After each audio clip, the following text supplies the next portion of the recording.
scary friends of the interwebs, I'm Alexa, the resident ooky spooky girly, and as someone who grew up in a small town, I feel uniquely qualified to talk about today's matter. Now, while my town of around 8,000 people doesn't really have any urban legends, and trust me when I say I did call up the entire family to check, I scoured all my resources to make sure I was giving y'all the creepiest of creepy. Question for y'all, what urban legends are popular where you live? I would love to know. I'd really love to know more like lesser known spooky stories. On that note though, here are the top 5 terrifying urban legends from small towns. In 5th place, time to meet Mercy Brown. So in the 1800s Rhode Island, people believed that tuberculosis was caused by the dead consuming their surviving family members. And how did they deal with it? Well, they would dig up the remains of the dead and burn the bodies.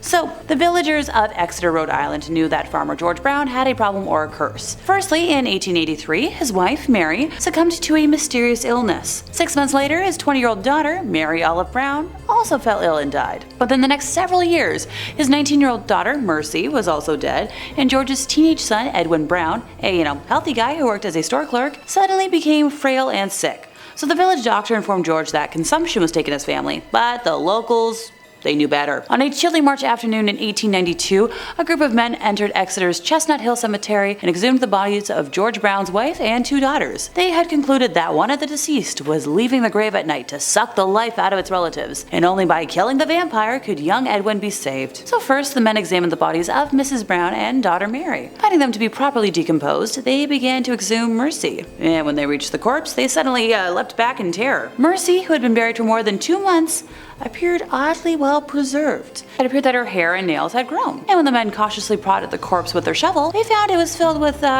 fresh red fluid. The suspected vampire's heart was removed and then burned on a nearby rock. The ashes were added to young Edwin's medicine, but poor boy still passed away like 2 months later. Oh, not even. Rhode Island became known as the vampire capital of America. South County, whose isolated villages resembled the lonely hamlets of Transylvania, was a hotbed of vampire rumors between 1870 and 1900. When Bram Stoker, who wrote Dracula in 1897 died, newspaper accounts of vampire Mercy Brown were found in his files. And the legend persists to this day. The Rhode Island Historical Cemetery No. 2 stands the gravestone of alleged vampire Nellie L. Vaughn of West Greenwich, who died in 1889 at the age of 19, and that grave is supposedly cursed.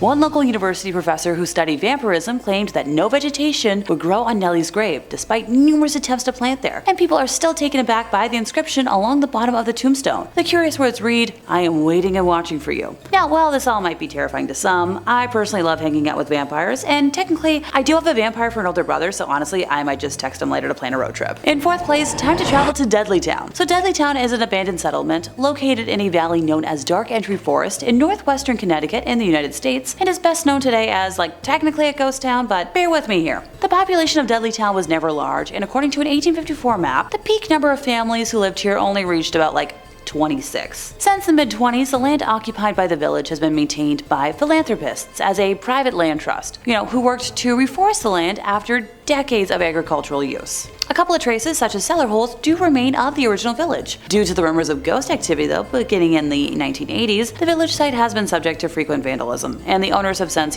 closed the land to the public. Locals refer to it as a dark vortex, and rumor has it that if any visitor steals an artifact from the area, they will have a horrible curse put on them. Additionally, visitors have reported seeing orbs of light, wolfish black shadows, and hearing disembodied voices. A local rumor that has been frequently shared alleges the founders of Dudley Town were descended from Edmund Dudley, an English nobleman who was beheaded for treason during the reign of Henry VIII. Sometimes I always have to check with those Roman numerals, eh? From that moment on, the Dudley family was placed under a curse which followed them across the Atlantic to America. So this curse is blamed for instances of crop failures and mental illness, as well as several violent deaths in the village. Another bizarre tragedy affected one of the most famous residents of the region, General Herman Swift, who had served in the Revolutionary War under George Washington. In 1804, his wife, Sarah Fay, was struck by lightning while standing on the front porch of their home near Dudley Town and died instantly. The general went insane and died soon afterwards. Local records indicated 3 people went insane in the space of less than half a century, which is wild to me when you consider just how small the population is. Could something be in the air? In 3rd place, we have the Loup-Garou. The traditional tales about the Loup-Garou are found in French, Canadian, and European folklore, and tend to pop up in, smaller Quebecois town. So yes, I'm technically cheating out of bias, but I hope you will all forgive me. The Loup-Garou is also called lycanthrope or werewolf, and is generally believed to be a person who can change into animal form, often, as a wolf, wolf. In French-Canadian folklore, the Loup-Garou is believed to be a cursed man, often guilty of not being a good Christian. For example, people who did not confess during Easter could be cursed to become werewolves, and the spell could last for as long as 101 days. It would take hold of the victim every evening, and they would be forced to wander the countryside in animal form. The spell might be broken if someone recognized the individual well transformed and could draw scarlet elixir from them. Neither person could speak of the incident though, for fear of, worse reprisals. The legend varies regionally, with some werewolves able to change any time, but in most variations, as history puts it, all are thirsty beasts who cannot control their lust for killing people and animals. And the full moon, aspect of the legend may have some truth to it. According to a study concluded at the Calvary Mater Newcastle Hospital in Australia, a full moon can bring out the beast in many humans. The study found that out of 91 violent and acute behavioral incidents at the hospital from August of 08 to July of 09, 23% took place on the night of a full moon. Now, amongst youngins in Quebec, Loup-Garou is also a fun game to be played, and I personally learned it at Comte des Brouillards, which was a French science camp. All you need is a notepad, a pen, and a group of about a dozen or so people to play with, and let's see if I remember all the characters. So, obviously there's the Loup-Garou who kills people, a narrator, someone who plays like the witness to his killings but is killed if caught, the chasseur who is determined to kill the loup, the sorcière who has the power to save or kill someone or do nothing, Cupidon who chooses two players to be lovers, so if one of the lovers is killed, the other one dies as well, the voyante who can choose a person and look at their card, but cannot say outright if they know who a werewolf is. A voleur, who can switch their, little cards with somebody else, and everyone else are peasants. Hey, I got it! The goal of the game is to kill the Loup-Garou, or keep going till everyone is dead. Kinda morbid, but right up my alley. In second place, we have Screaming Jenny. A gentle, kindly woman named Jenny lived alone along the B&O Railroad in Harpers Ferry, West Virginia, in a small shed for shelter. She'd fallen on hard times, and with no family to protect her, she was forced to find work where she could, and take whatever shelter was available to someone with little money. Jenny never had enough to eat, and in the winter months, her tiny fire barely kept her alive during the cold months. Still, she kept her spirits up and tried to help other folks when they took sick or, needed food, sometimes going without herself so that, another could eat. Really sweet. One cold evening in late autumn, Jenny sat shivering over her fire, drinking broth out of a wooden bowl when a spark flew from the fire and lit her skirts on fire. She didn't really notice her flaming clothes until the fire had burned through the heavy wool of her skirt and began to, scorch her skin. Leaping up in terror, Jenny threw her broth over the licking flames, but that did nothing. So in terror, she fled from her shack and ran along the tracks, screaming for help as the flames engulfed her body. The station wasn't too far away, and instinctively Jenny made a run for it, hoping to find anybody to help her.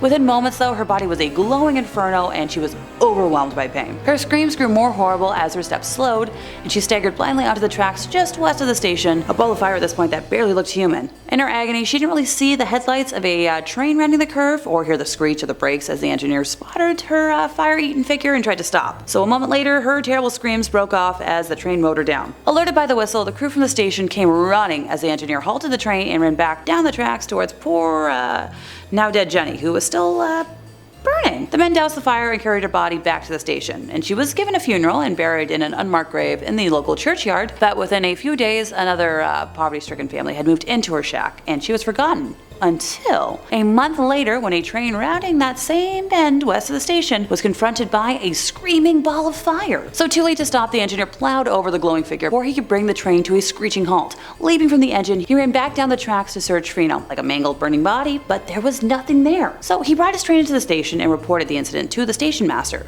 And after hearing this tale, that guy remembered poor dead Jenny and realized that her ghost had returned to haunt the tracks where she had died. To this day, the phantom of Screaming Jenny still appears on the tracks on the anniversary of the day she died. Many an engineer has rounded that curve just west of the station and found himself face to face with the burning ghost, as once more she makes her deadly run towards the station, trying to find someone to save her.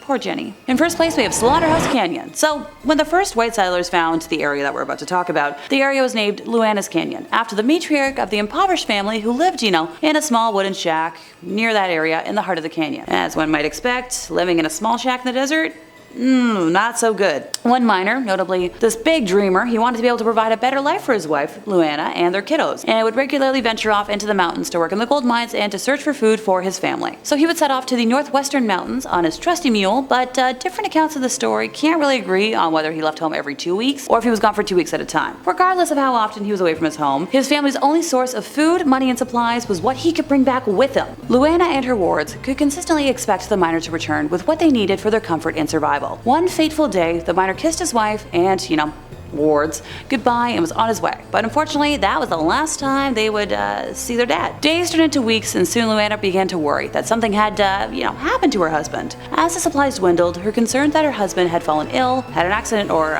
worse, kinda came to be. The miner had seemingly become another tragic victim of the unforgiving gold rush, but Luana kind of relied on her husband's consistency, so she didn't really ration any of the supplies that her husband had brought back on his last trip. So when food and supplies ran scarce, the family began to starve. So living alone in the canyon meant the family had no other possible means of support, and soon her wards began to wither and wept in pain. Despite being pale and weak with starvation, their screams and cries echoed throughout the canyon and even traveled on the nighttime breeze. The starving sobs of her dependents, constantly begging Luana for food, began to tear her down mentally. Each day that went by pushed Luana closer to the brink of insanity until one day she could no longer stand to see them suffer and she snapped. One night, during a thunderstorm, tormented by their screams and her own, agonizing hunger, she put on her wedding dress and slaughtered her own wards to end their suffering.